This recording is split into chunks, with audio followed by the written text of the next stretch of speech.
Across the plaza, on a sun-dappled swath of grass, Anwen and Fergie stood locked in what appeared a fervent debate, their gestures sharp, voices rising just enough to tease the ear but muffled by the sealed pain and intervening distance. At last, their fervor ebbed. They shared a nod, composure returning like a settling mist, and wandered off together. Arcuna dismissed it as trifling discord and bent once more to his book, the weight of forgotten lore reclaiming his focus. Time passed, and as early evening, clouds gathering, shrouding the skies in a thick mass of semi-darkness. Celine and Dreadnought land a few leagues from the meeting area, to cover the last part of the trip on foot, to avoid detection, only using the safe passage of the long road when they can. Pixify are ordered by the High Priestess earlier to avoid any flight, as the group labor through the labyrinth of paths and red brick damp tunnels, navigating dangerous gray stone monolithic towers and to watch out for areas of potential hidden roof collapse beneath their feet. The animals such as the huge wolves are a possible threat but a risk that cannot be avoided. The group finally reached the area without incident and spread out encircling the open meeting place, hiding quietly behind gray stone and red brick ruins, projectile weapons aimed at the center of the open space, the collapsed tower to the right. Other stone monoliths surround the area like sentinels within the hazy polluted environment, ruins becoming smaller at the other side. A collective sense of fear and apprehension is felt, but everyone is ready and in place. Maya turns to Faye. "Well, my brave little sister. It is time. Are you ready for this? You can back out now if you decide to." "No, I am ready, let's get this done." Grinwa and Rhea are stood by. Grinwa says nothing, his face etched with admiration and respect for Faye. Rhea hugs his friend, kissing her cheek gently. She smiles at him, kisses him back, then prepares to do the dangerous walk into the center of the open meeting zone. Faye starts to walk, appearing from behind ruined building. She stops, wondering where from the other side of the open area Jackson will appear. An eerie mist increases, creating a gray surreal landscape all around her, her optimized vision scanning the area. She takes a step, then another, carefully walking the 70 meters to the center. A slight eerie wind is the only sound she hears in the landscape. She reaches her goal and stops. Maya and the others remain quiet, concerned, worried, but steadfast in their mission. Faye waits. Then she notices a faint figure in the mist. Walking closer, the form becomes clearer. The 8-foot towering figure of a helmeted Jackson in his battered mech armor stands 30 feet in front of Faye, the two facing each other in silence, wondering who will speak first. A calm comes over the two. "Hello, Faye," said Jackson, breaking the silence. "Hello, Jackson." Faye senses Jackson is calm. His demon, as she perceives it, is dormant. They begin to talk. Jackson explains to Faye the demon is not a demon, but technology called AI, which controls his mech armor. Faye cannot comprehend the idea of AI but continues to listen regardless.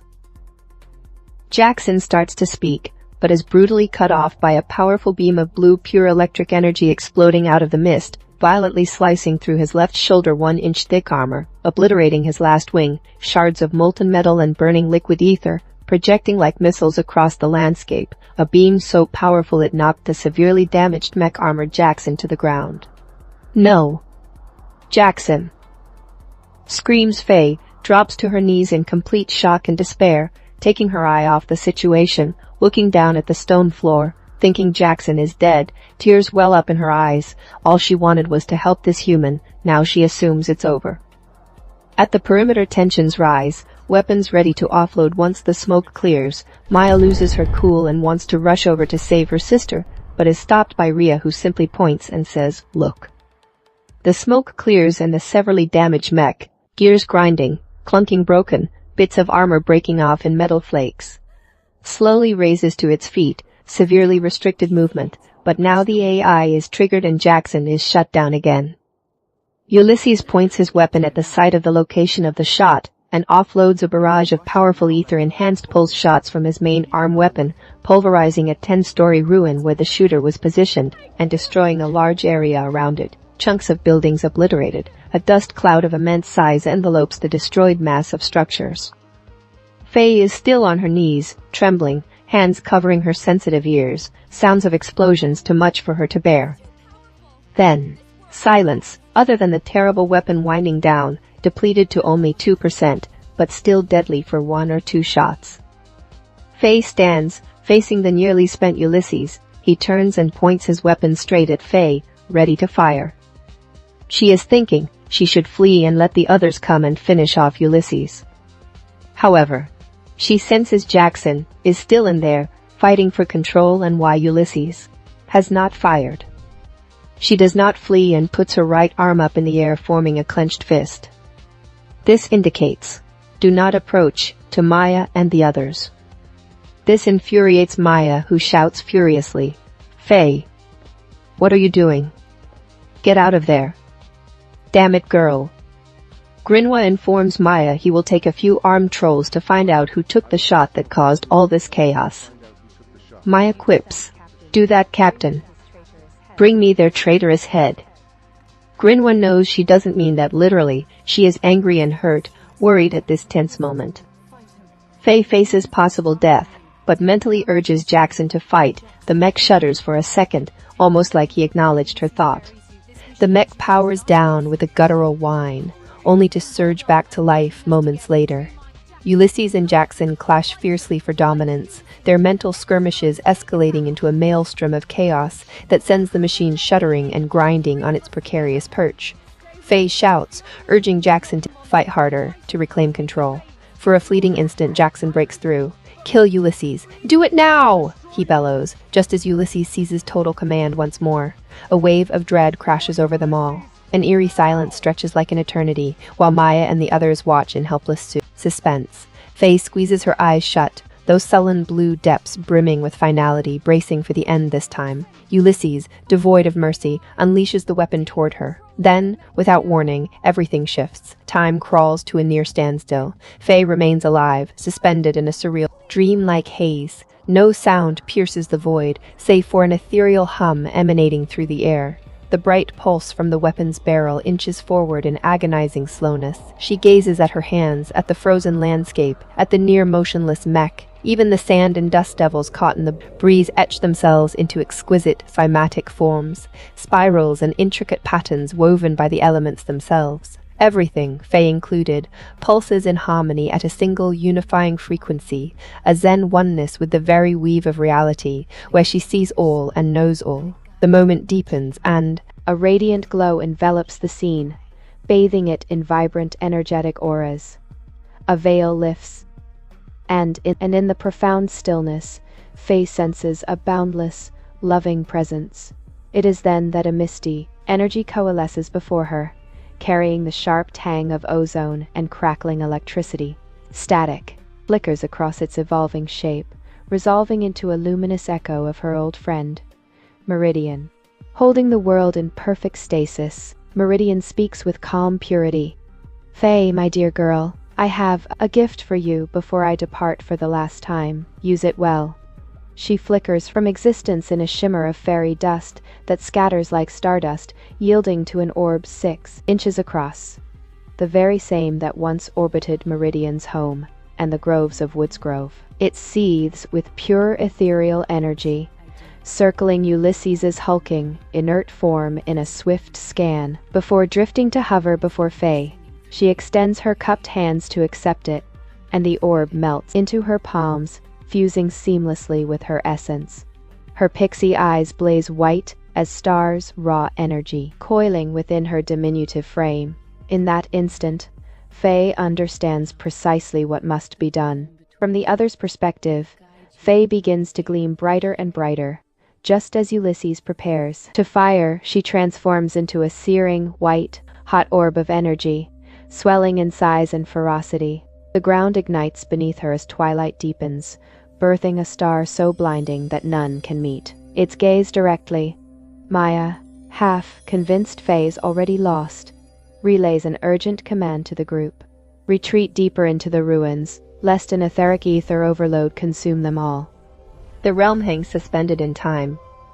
Faye hears Jackson's voice echoing through the ether, intertwined with Ulysses's, 3 essences resonating in perfect harmony. Fear eludes her, Instead, she reaches out mentally to both, and they respond as one. End our centuries-old torment, Fae. Set us free. The three, united in a singular mind, their fused consciousness brings profound peace, each laid bare in temperament and truth. Fae declares, time to end this. Time surges forward. Fae unleashes a torrent of ether-charged electrical fury, vaporizing the incoming pulse from the weapon in an instant. A ferocious kinetic wave slams into the mech suit, hurling it backward with savage force to crash against the ground. Shards of armor splinter outward as ancient inner circuits overload, erupting like pinpoint-shaped charges that ravage the machine's surface in a cascade of ruin. The orb's blast erupts across the landscape like a rampaging electrical tempest of cataclysmic might, scouring the earth clean in an expanding sphere.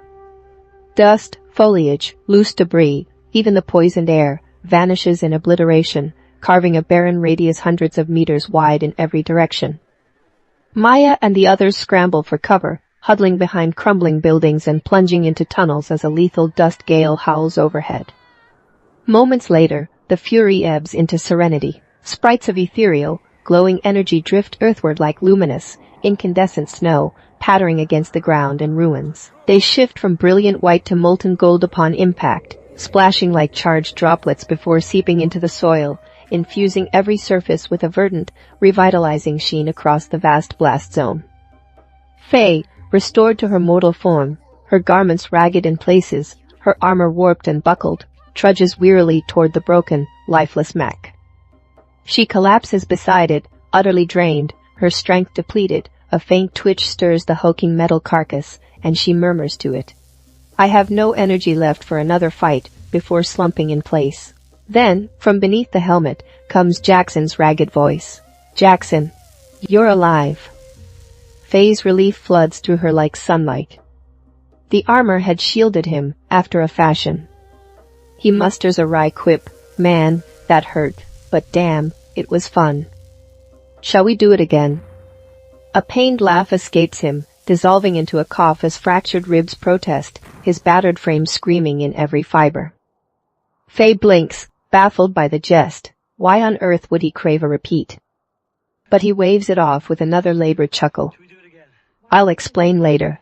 Jubilant despite the agony, she begs to remove his helmet. She's never beheld a living human, only faded sketches from ancient tomes. He consents with a nod. Her fingers tremble over the locking clasp, finally releasing it with a hiss. Jets of vaporized air bloom from the seals as she lifts it free. Faye's face lights with wonder at the sight, a pale-skinned man of about 35 human year, with piercing green eyes framed by tousled brown hair and a rugged, unkempt beard.